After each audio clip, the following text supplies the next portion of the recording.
Today, a little tour of my favorite place on this planet, my own studio, built it over 2 years, all DIY, full tour coming up right now. So welcome to the harbor. This right here, that building is my studio, almost the entire thing. I've toured it many times, but it was never as complete as today. And unfortunately, this will be the very last tour. As you might know from a previous video, I told you this building will be demolished entirely. I'm very sad. I got more new news about the situation at the very end of the video. First, let's go through the first couple of rooms. Andy's, by the way, filming everything. He's behind the camera. Say hi. Maybe you can shake your hand in front of the camera. Yeah, that's Andy. I gotta be honest, everything down here is a little messy because we already started moving stuff, selling stuff. Toilet's not that interesting. Over here, vocal booth, isolation booth, the drum setup. Up, we got here our disco room. The detail I absolutely love. It's just to isolate the isolation booth from the B studio. And the B studio is no more B studio. Everything in here we're trying to sell. Used to be a fully equipped studio, but since COVID, no one is using it. Right here, a really exciting part, all of these tubes, they blink. It's my new live show. This is the room where we're testing everything. We've got their visuals, the live equipment. Chill room, not that interesting. Kitchen, not that interesting. Let's get to the A studio, which is like the most epic. Without hesitation.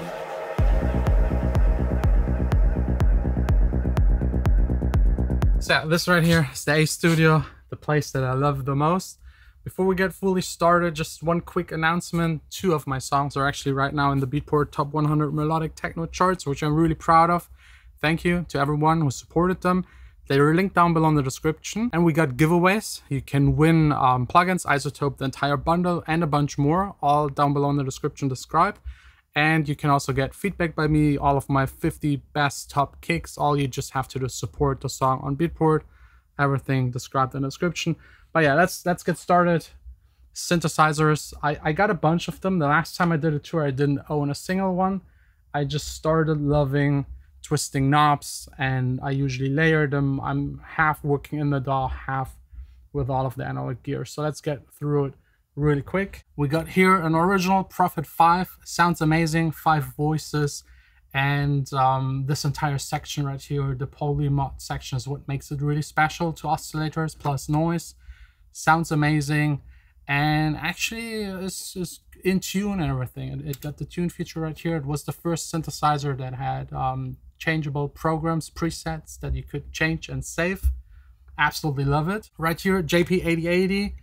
It's a virtual analog synth, has the super saw function, sounds really trancey, epic, big, also like it a lot. Right here, this is one of the newer additions, the Rec Brute, and I haven't filled it yet with Eurorec stuff. That's really, really nerdy, even for me, but I'll get eventually into it whenever I have the time to. Right here is a constructed synthesizer, a Moog Slim Fatty, 4 of them. They're polychained, which looks really epic. So you go through presets, they all change.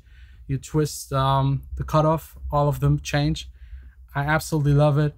And with the controls right here, you can change the volume of each of them. And also the pan, left and right. So you can have a polyphonic 4-voice synth.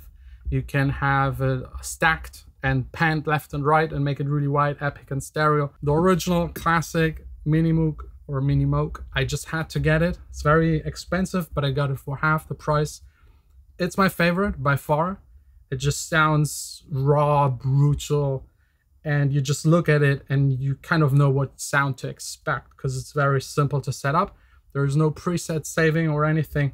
It's just not per function, and wherever it is set, it's really amazing. Right here, more old school stuff, SH101, good for bass, love it, especially the bend and the bend that you can apply to the VCO, VCF, and to the modulation. It's a little plasticky.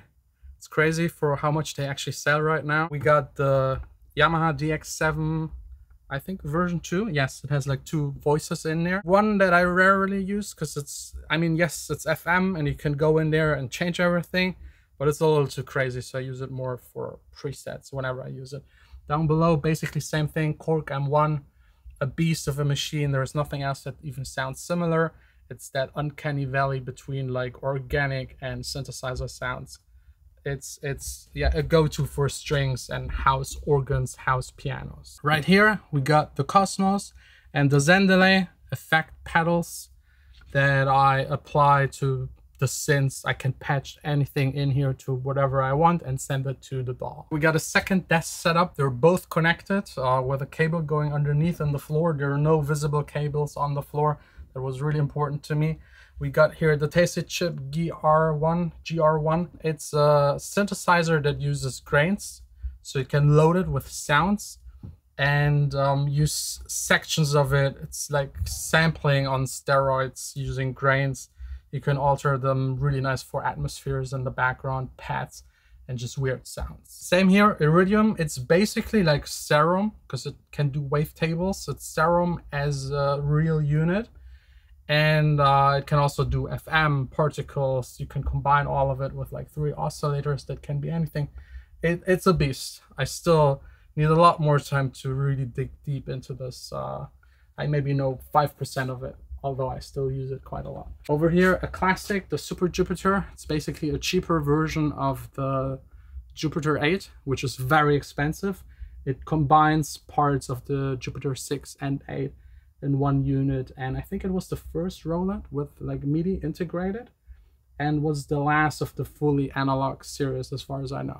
Right here, something fairly new, the Electron Analog Rhythm MK2. I use it to generate all of the drum sounds on the songs, for example, that are right now on the charts. That's 100% this machine, except for I think shakers and some off hi-hats, but I use it a lot, especially the kick drums sound amazing. Moog Voyager, best part about it is the blue color, but it's also the most annoying because it makes a noise. You probably won't be able to hear it, but it's very audible when you're here in person. So whoever designed it, they should have done it in a way so it doesn't do that kind of noise. I hate it, but yeah, it's a nice synthesizer. But honestly, since I have the Mini Moog, it rarely gets used. So if I had to sell something, this would be the first one that actually goes. Top here, a lot of people ask me what it is, but that's basically just to control the lights. Let's get to the big part. Also the most expensive, yeah, it's the most expensive by far. The speakers, ATC speakers. I just had to. I saved up really long. I tested a whole lot of speakers, and those were the ones where I had the feeling if you get those, you'll never question ever again if any other speaker sounds better. They fit nicely in the room, integrated into the wall. As you can see, it's not fully finished right here. But more on that at the very end of the video, because it has to do with me eventually having to move out of the studio right here. But yeah, they sound amazing, expensive, but happy. And I luckily bought them before the Brexit. Now they're like, I'd say like 25–30% up in price. So yeah, that's basically the tour of all of the gear in here. The room, as you probably are able to hear, is fully acoustically treated. Maybe let me show you that as well really quick. Like the secret. Just give me the camera. Yeah. That's Andy. Say hi. Hi guys. And right here, you see there's an air gap. There's isolation. That's the entire studio, 40 centimeters of isolation. The entire room is up 5–6 centimeters, all with the special foam right here underneath. Basically the same stuff as underneath of the speakers. It matches really nice. Anything else? No, I think that's pretty much it. Yeah. So let's get to the bad and good part both at the same time. My contract was canceled. I was actually supposed to move out of here at the very beginning of the year because someone bought this entire area to build something new, and it got delayed. I have more time. Maybe, probably at least half a year more, but I'm not sure. Every time I call the landlord, he's like, yeah, call me back in a week and I know more about it, and he never knows more about it. I don't know. Hopefully up until the end of the year, maybe even longer, because I know there are some tubes in the ground. They need to be changed, and changing them before deconstructing takes 2 years.